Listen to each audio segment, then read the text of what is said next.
Hello there. So today we start the second part of American text linguistics, but it's a continuing from the previous one.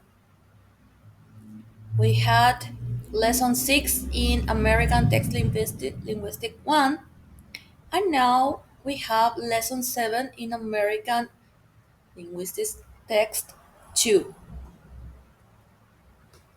So here we go. Today we have American drama.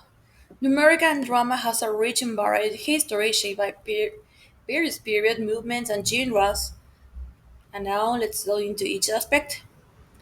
Speaking about definition, we can say American drama refers to theatrical works produced in the United States, where the plays are written, performed on stage in American cultural context.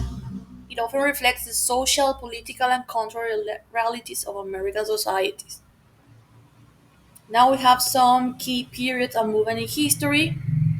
We have the colonial revolutionary era from the 17th to 18th century.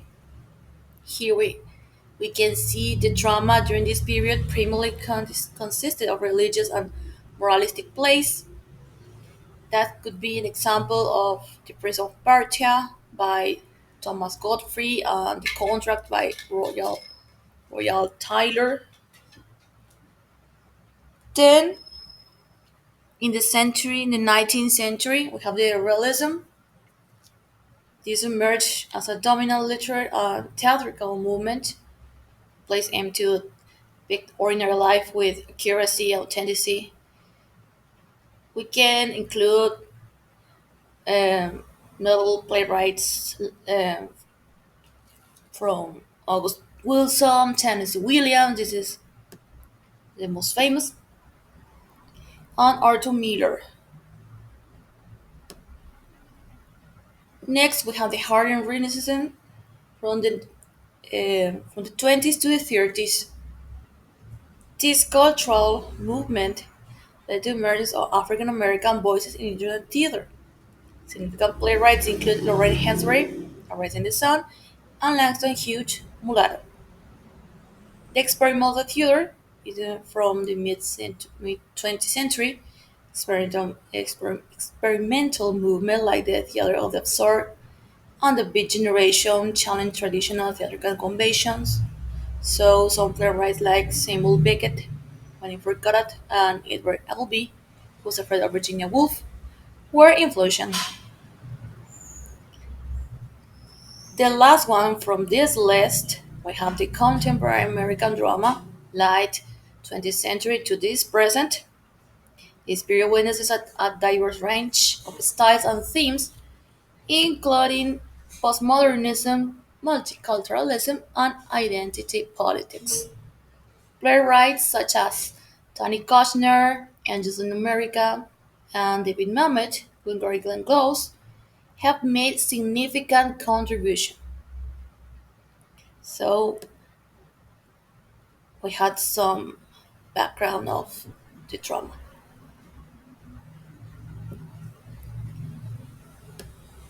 Let's go to the classification genre based on themes, structures, and narrative style. We have, remember, this is some of them because we have a lot, but if we are talking about a lot, we are writing a book. But, anyways, it's very interesting. You can search on the web or books speaking about this. Anyway, we have first the realism and naturalism, focuses on depicting everyday life and characters in a realistic manner. For example, Death of Salesman by Arthur Miller, Streetcar Named Desire by Tennessee Williams. Then we have the tragedy, centers on the downfall of the protagonist due to a fatal flaw or external circumstances. For example, we have Oedipus Rex by Sophocles. This is a Greek tragedy, but it's very used in the American context. Now we have Lonely Journey into Night by Eugene O'Neill. Remember, Greeks were famous because they very special context and they put into a tragedy. Now we have comedy. Designed to entertain and provoke laughter, often through humor and satire. Example, The Importance of Earnest by Oscar Wilde, The Odd Couple by Neil Simon. Then we have the absurd theater. Challenges traditional storytelling logic, often featuring nonsensical or existential themes. Example, here we can see Waiting for Godot by Samuel Beckett, Rosencrantz and Guildenstern Are Dead by Tom Stoppard. So these were some classification, genres, theme structures. And now, sorry, we have key genres. An example with authors of famous drama. Key genres, remember, are part of the general genres. These are the genres, and this is the key genres. So they are like a kind of genre, but in a minor status. For example, we have social commentary, others is social and political issues.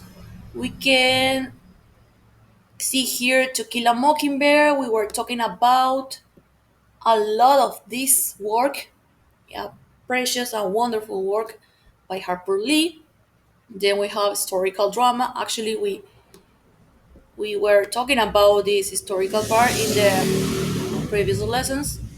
This set in a specific historical period, often exploring key events and figures.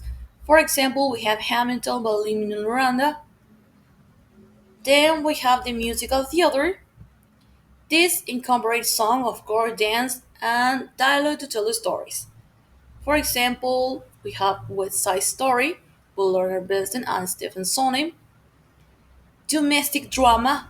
This focuses on family dynamics and interpersonal relationship. For example, All My Son by Arthur Miller.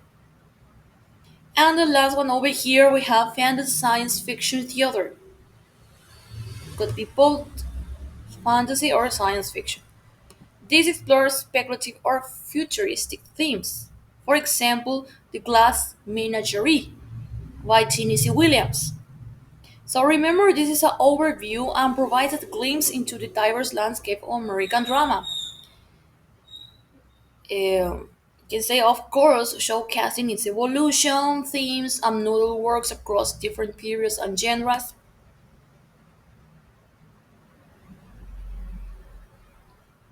I encourage you always to searching more, be thirsty about it.